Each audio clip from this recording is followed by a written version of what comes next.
What's going on, guys? Welcome back to the channel. I want to take a moment and just say thank you all who subscribed to my channel and who liked the video and who watched the previous videos and including this video.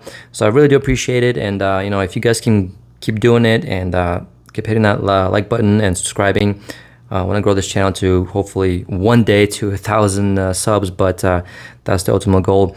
But for today, I have another video, another build for you guys, and this one's actually going to be a little bit special just because, well, this is potentially going to be for a customer.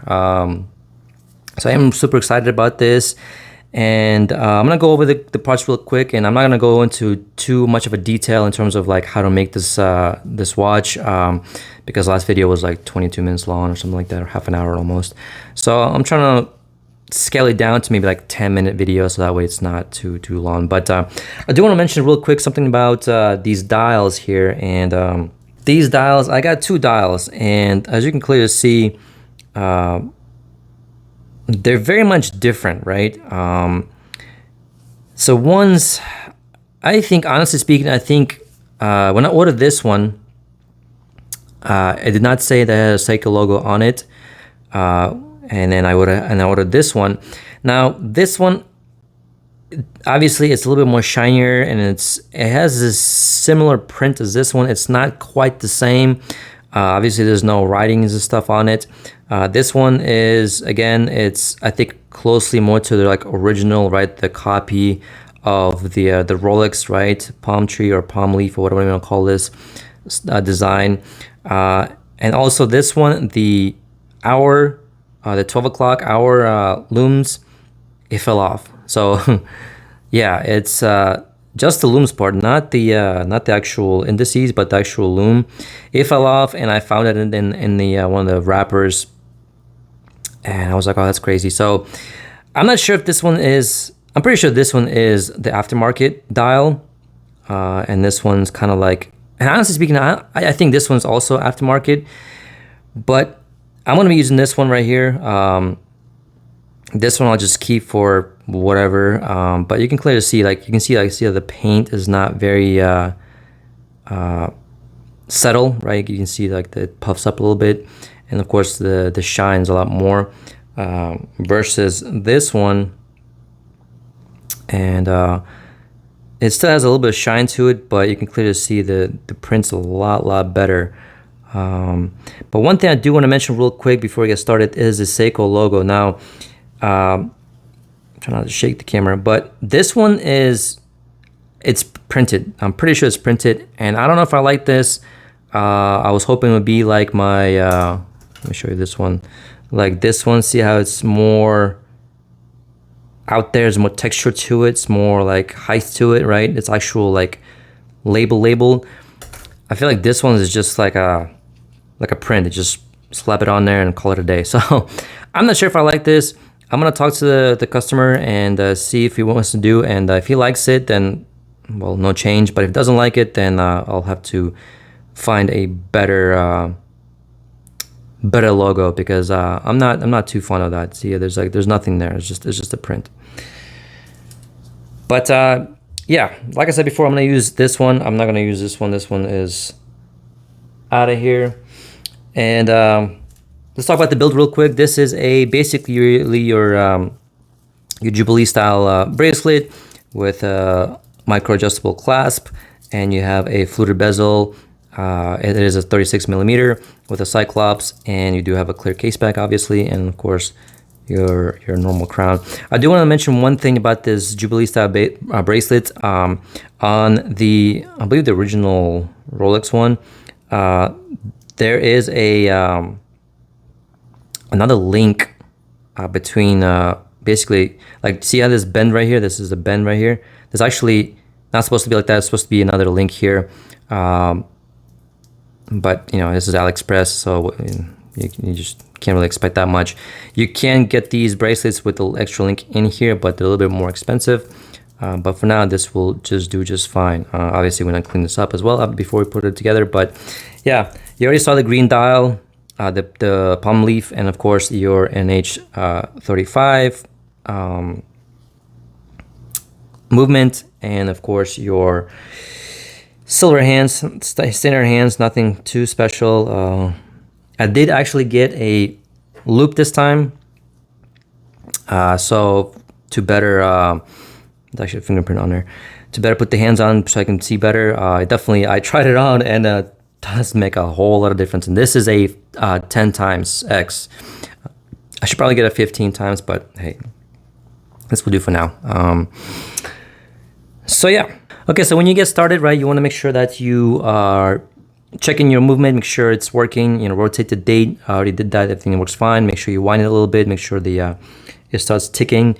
So everything works as is, right? So basically this is like the easy part. You want to mark up the dial with the movement, and you'll see there's little holes, and I'll show you in a minute. And you want to match them up because you don't need all of these, you just need to focus. There we go. It's going to be this one on this side, and it's going to be the farthest one on the other side. So, but to show you what I'm talking about, there's a hole here, which is right here. There's one here, and one right there. Right, that's what you're trying to align with. So I'm going to do that real quick. And to cut these off, you just want like a pliers, or, you know, I have these little things. They're, again, pretty cheap on AliExpress. You just cut them off. They're not very strong. You just snip them and then file them down a little bit, and that's it. Okay, so once you cut them up, there's a giant fingerprint on here. That's not even mine. You see the little stubs here. I don't know if you can clearly see it there. There you go. You want to file those down a little bit. I use a filer here. It's pretty straightforward. Again, AliExpress is the best place to get these. And file them down nice and gently. Don't go too rough. Just make sure it's nice and flat. Okay, so I file these down. Again, just be careful when you're filing these down. You don't want to scratch the dial itself, but you want to be nice and as flat as possible. There's still some room to file, but I don't want to go any lower because I don't want to damage the dial. So the last thing you want to do is, you know, you want to clean off the dial. You want to clean off the movement. You know, I have a little blower thing. Make sure nice and clean. Make sure there's no dust on the back of it, because dust is the worst enemy of the watch. Okay, looks pretty good. So I'm gonna go ahead and set it. And there we go. That looks pretty good. I think it looks pretty straightforward. Again, you want to check the date. There you go. Clicks over. Beautiful. Okay, so the next thing is gonna be the hands, and I think you know, the hands are pretty easy to do, especially when you have a, you know, a loop. But the second hands could be difficult, and I do want to make a guide later on how to set those up, because I've seen a couple of videos on YouTube that explains really well, and I think people should know about this more. So I'm kind of doing like my own version. I just know how to film it. But before you set the hands, you want to make sure that the hour, right? You want to make sure it's at midnight, right? So the way to do this is whenever that date's gonna roll over, that's how you know it's gonna be midnight. So let's see. So I'm gonna slowly turn this, and once it hits 20, it's gonna be at midnight. Boom. That's midnight right there. Perfect. So again, don't push this in, just leave it as is. And I'm gonna set my hour hands, and we'll go from there. Okay, so I got my hour hand on there, and the dial's a little dirty, dusty here. Yeah, it looks pretty good. I don't know if I can show you how I want it to be, but basically you want it to be a flat kind of like maybe I can show you through this lens.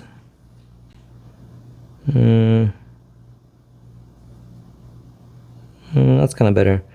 So you want to see it. It's kind of you want to be flat with the first kind of like the ring, so to speak, the lip, I should say. That's what you're aiming at. But yeah, you want to double check, make sure it's nice and straight. I might have to adjust it a little bit because it doesn't look straight to me. I have to push it down a little bit more. But so far so good. Okay, so I got the second, or the minute head on there, and got some good clearance on there. Everything looks good. Nothing's colliding. Pretty come on, focus. Pretty happy with this. And again, you always want to make sure you check the clearance, make sure nothing's touching, make sure nothing is colliding with anything. Next one's going to be the seconds. That's going to be the devil of me, just because that one's super hard. There's a pin. You probably can't see it, but no, it's barely there. Like, let's see, where is it? Where's my? So it's right there. That's where you have to get on the seconds hand on, and if you miss that pin, it'll bend the pin, and then that's it. You have to replace the movement. I mean, technically you can replace the parts, but you know, it is what it is. But yeah, let me get this second hands on there, and then we'll go from there. Okay, guys, so I got the seconds hands on there, and looking pretty good. I think these hands were bent at some point or something, maybe during the shipping, so I had to like finesse them a little bit, but everything's looking pretty good, nothing's touching. And I do want to say, give you guys a quick tip. If you get stains or something on your dial, don't use Rodico, okay? I don't know why people keep saying use Rodico.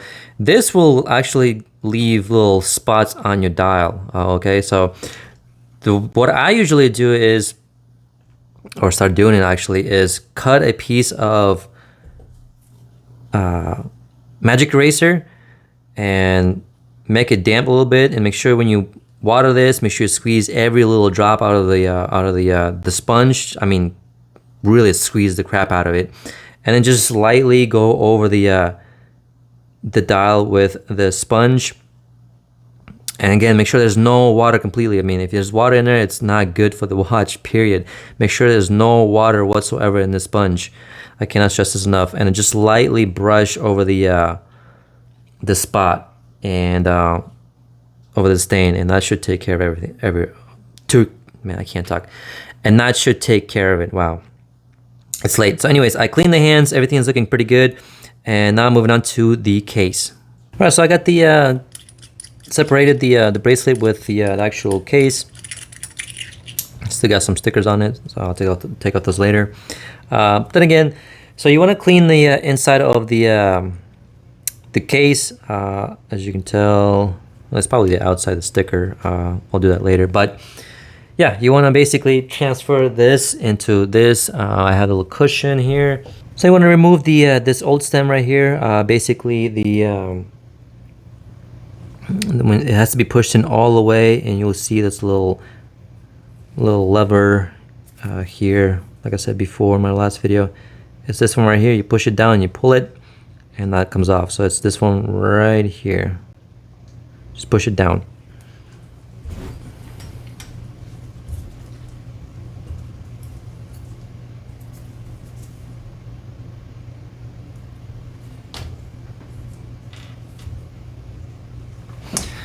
And that's that. You take that out, and then you put the movement on here if you wanted to. You can do it the other way if you want to. Again, don't use this from AliExpress. This is not very good. Use the ones that the specifically made for NH35 movements. They're much better. Then you take your case, and then of course you want to line up with the 3 o'clock. So this would be the Cyclops, and then 3 o'clock goes right there. And then I'm just gonna mock it up. I'm not gonna do anything just yet. I'm not gonna clean anything. I'll do that after I finalize everything.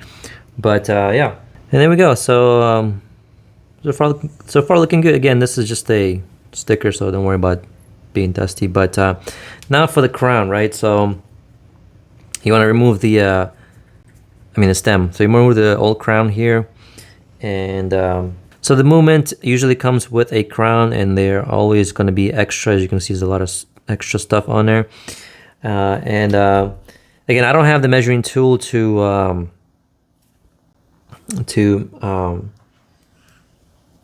measure this correctly. So I'm just going to eyeball this. Again, like I did last time, it worked out pretty well. And as you can clearly see, this is all the way in, and yeah, it's it's a lot. So yeah, let me just trim this real quick, and then we'll go from there. Okay, so I got the crown to the right size, and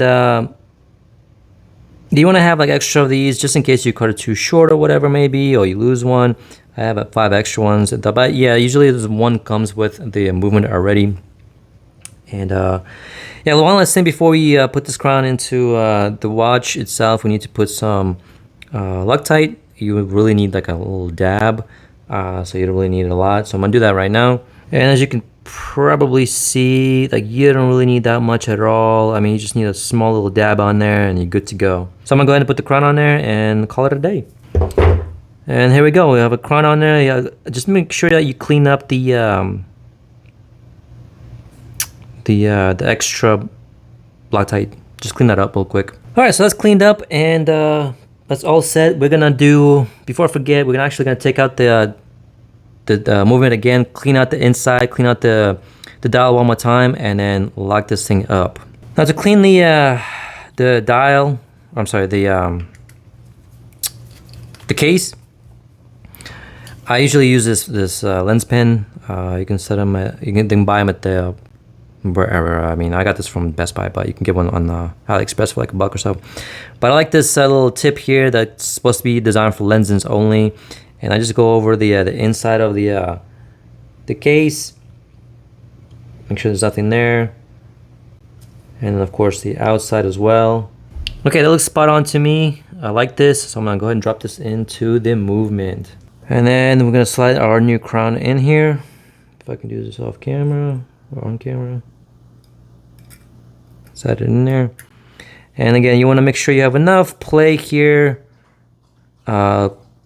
So you can wind the watch, but you don't want it to have where it's too close so you already like tighten it. You want to have a little bit of a play. So that's really good. And then you just push it in, tighten it, and here we go. Boom, that's locked in place. And that looks phenomenal. Really liking this watch so far. I can't wait to put the bracelet on. And of course, the one last thing, for the case, you want, again, this is a clear case back with a little gasket over here. Again, you want to lubricate the gasket. This is just I think a silicone lube to keep it nice and watertight. Again, this is from AliExpress. And of course, you want to blow any air, any debris out of the movement. Again, you don't want anything in there. So I lubed up the gasket. Should be pretty nice and waterproof. And then again, I don't have the actual tool that's coming in later, but I do have this little rubber ball. This should work just fine. And last piece is basically putting on the bracelet and sizing it up. And I think his wrist is about 7 inches, so a little bit bigger than mine. So I'll probably do, I don't know how many links, maybe 2 links. I'm not too sure, but let me do that real quick, and then I'll show you the final product. So there you have it, guys. A nice little Jubilee style bracelet with a fluted bezel. And you got a nice green leaf tree dial with silver hands. You got a clear case back as well. You have a basic clasp here. Now, unfortunately, this clasp does not have micro adjustments, which kind of sucks. It's usually here. Just let me show you what I'm talking about. So on this watch right here, you can see there's these ridges right here that you can pull out, unlock, and then lock in place. So that's called micro adjustments. This one, however, does not have it. So it's a little bit unfortunate, but you know, it's one of those things. Not really sure why it doesn't have it, because this is pretty much the same style clasp, but maybe because of the Jubilee bracelet, probably that's what it is. Yeah, clean looking watch. I love the Jubilee style bracelet. This is one of my favorites bracelets, and I do have to adjust a little bit more link wise, but this looks really nice. Again, I wish the logo was a little bit kind of out there. What I mean by that is just to compare these two, right? You can clearly see the Seiko on the right hand side right here. This one, it's a little bit like protruded, right? It has some kind of texture to it. Texture, you know what I mean. But this one's just kind of like flat. It's just a text, so kind of sucks. But overall, I think they look very similar. I think the Cyclops on this is actually bigger. Wow. Yeah, because this might be 2.5 Cyclops. This might be just one time. That's crazy. Yeah, I really love this watch. I love the case, and later on in the video, or later on in the next video, I'm gonna do a basically kind of like an explanation where I get all my parts and things like that, because there's some things I've learned so far that I notice, and especially with that other green dial. There's some research. There's some people. Those are some people who trust some of the websites, because the with this dial, I no longer can find a store that sells this dial, the one that I bought it from, right? So kind of sketch. I'm assuming they get them in bulk and just put them on AliExpress, and then if they sell out, they sell out, and then close the store. So that's what I'm thinking. But there's shops out there, or the stores out there that are consistent. They have nice product and the quality. So, but overall, I am really happy with this watch. Honestly, I am. And I'm gonna clean this up, and I'm gonna adjust the links, and hopefully if you like this watch, I get my first sale. Wish me luck. But that's all I got for this video. Thank you all for watching. I'll catch you guys in the next one.